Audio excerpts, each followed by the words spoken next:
Bonjour et bienvenue dans ce nouvel Apocritique ciné un peu spécial puisqu'il s'agit d'une critique à chaud sur Le Mans 66 dont je sors de séance il y a à peu près 30 minutes et qui est sorti donc la semaine dernière, le 13 novembre au cinéma.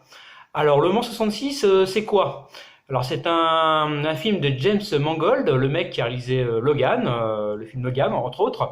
Alors le film est basé sur une histoire vraie, le conflit qui a opposé Ford et Ferrari dans les années 60, enfin des années 60, début des 70, pour être le premier sur la plus mythique des courses automobiles du monde, les 24 heures du Mans.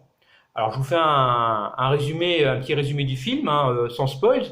Alors, ancien pilote de course, reconverti dans la conception de voitures de course, de préparateur donc, Carroll Shelby, donc incarné par Matt Damon dans le film, s'associe avec Ken Miles, incarné par Christian Bale, un pilote un peu tête brûlée, iconoclaste, qui a gagné pas mal de courses, pour créer un bolide ultime, donc qui sera la célèbre Ford GT40 MK2, et battre donc Ferrari aux 24 heures du Mans.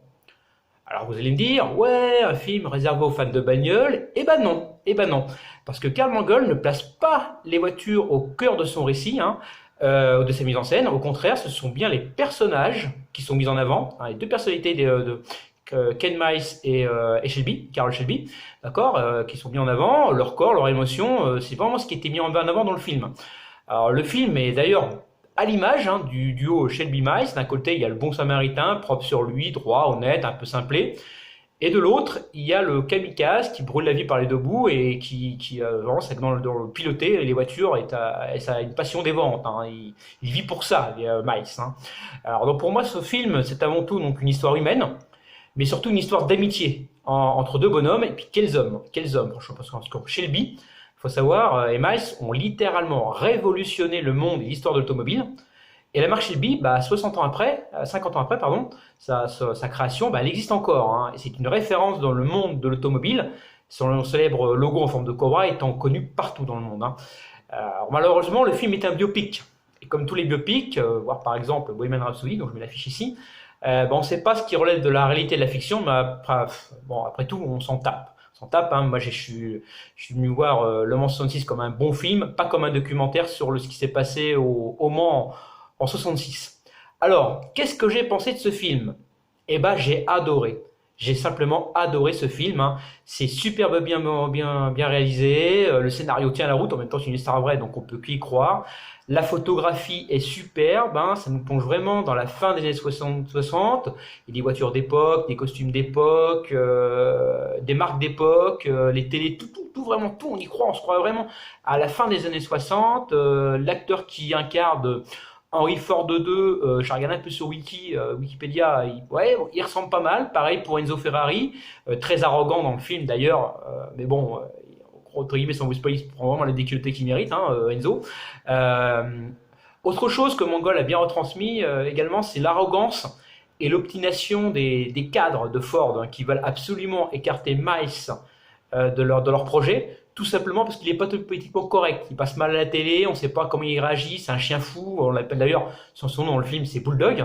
Ils veulent vraiment l'écarter du projet alors que c'est vraiment leur meilleur atout pour gagner Le Mans. C'est comme si tu débarrassais de tous tes as dans ton jeu alors quand tu joues au poker, quoi. C'est la même chose.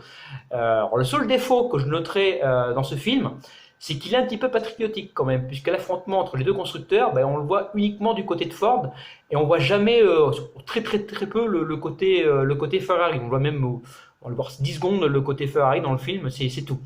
Alors, je vais pas mettre de notes à ce film, puisque je pense qu'il est assez dangereux de noter un film à chaud, sans recul. Je dirais juste qu'il est génial, qu'il faut le voir. Même si pour moi, Mangold, et ça c'est un petit défaut qu'on lui reproche effectivement dans pas mal de films, il y, a, il y a une petite prise de risque qu'il n'ose pas. Un peu comme Miles, quand il teste la GT40, va pas au-dessus de 6000 tours. Et là, il aurait fallu peut-être qu'il fasse comme Miles qui tape dans les 7000 justement pour que Mangold fasse un film parfait. Il est bien son film, mais il manque quelque chose, je sais pas quoi, il y a un truc qui manque, voilà. Voilà, donc il y a ce film également, je tiens à le dire, Et pas sans rappeler d'ailleurs Rush. Et j'ai d'ailleurs entendu des spectateurs en sortie du film qui disent: ah tiens, le film il rappelle un petit peu Rush. Eh ben, effectivement, il rappelle un petit peu Rush.